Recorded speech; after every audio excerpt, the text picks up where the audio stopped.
Welcome everyone. Today's video, we're actually going to plant up my amaranthus and we're going to put it in a spot that I've been struggling with for the last 2 years. So hopefully it'll give you some inspiration for those corners of the garden that are quite tricky. So without further ado, let's get into today's video.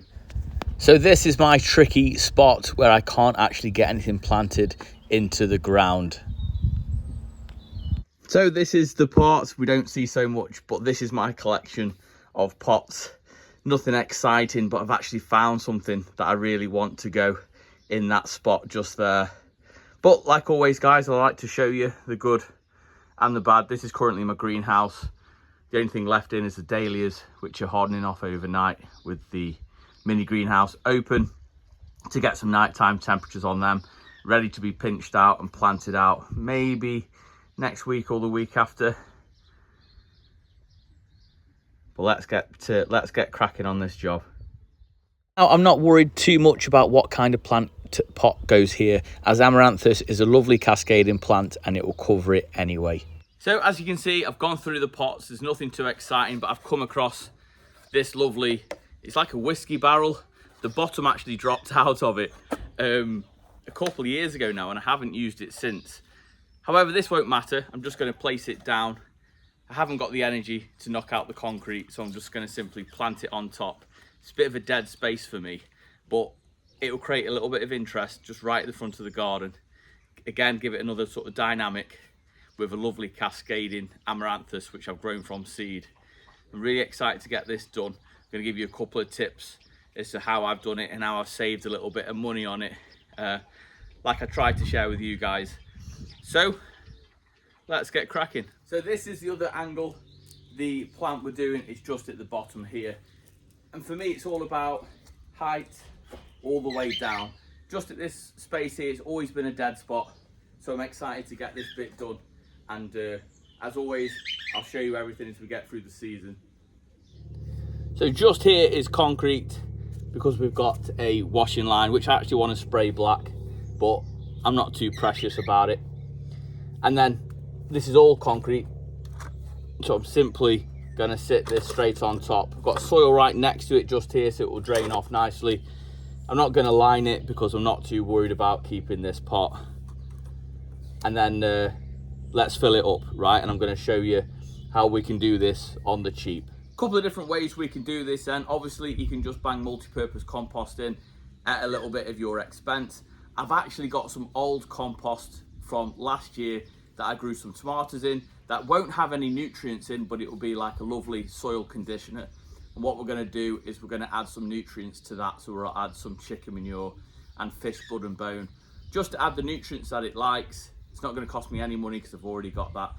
Another good tip, you could always put some garden soil in there, mix it with a little bit of old compost, and that will save you a couple of quid. As long as you're adding a little bit of nutrients to it, then that's all it needs. So compost only has 4 to 6 weeks worth of feeding, so as long as you're covering that basis, you're absolutely fine. I've grown my amaranthus from seed, so again they only cost me pence per plant. Gonna pop a couple in. Let's get it backfilled with a nice little bit of soil. We'll add some enrichment to it and then we'll get it planted up. So this is the old compost, straight in. I may have to add a tiny bit, we'll just have to see.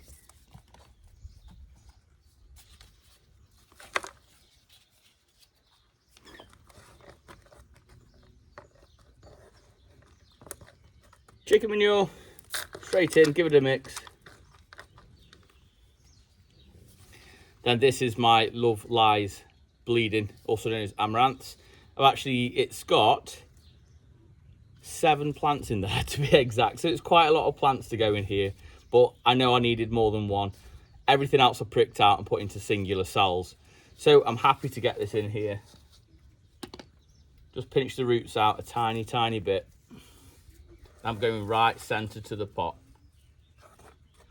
Then we're going to backfill it with a little bit of good compost. Pick its best face, so that's facing forward, as I didn't quite have it right.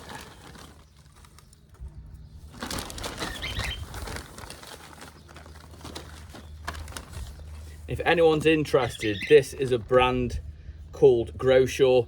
I think it was like a B&M special, £5.99. I think it's 3 for £15. But so far, this is the best multi-purpose compost texture-wise that I have found.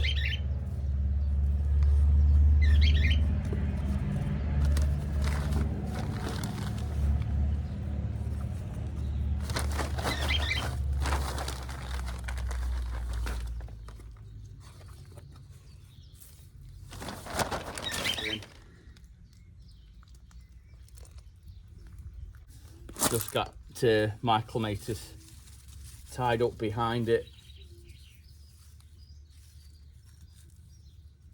Try and keep it in check a little bit. Got some beautiful flowers on it, but nothing towards the top as it is quite young.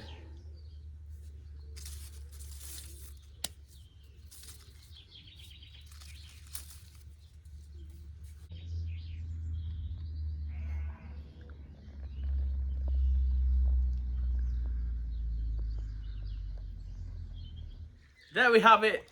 So wherever you are in your gardening journey, just remember to enjoy it, right? It's a beautiful bank holiday weekend and I'm going to spend some much needed family time. And yeah, this is probably going to be the new patch I'll need to restore next year when the grass dies. So if you enjoyed it, then please give it a big thumbs up, as it really does help the channel out, and drop a comment down below as it helps share it out to others who love gardening, just like we do. Until tomorrow, I will see you in the garden. You take care.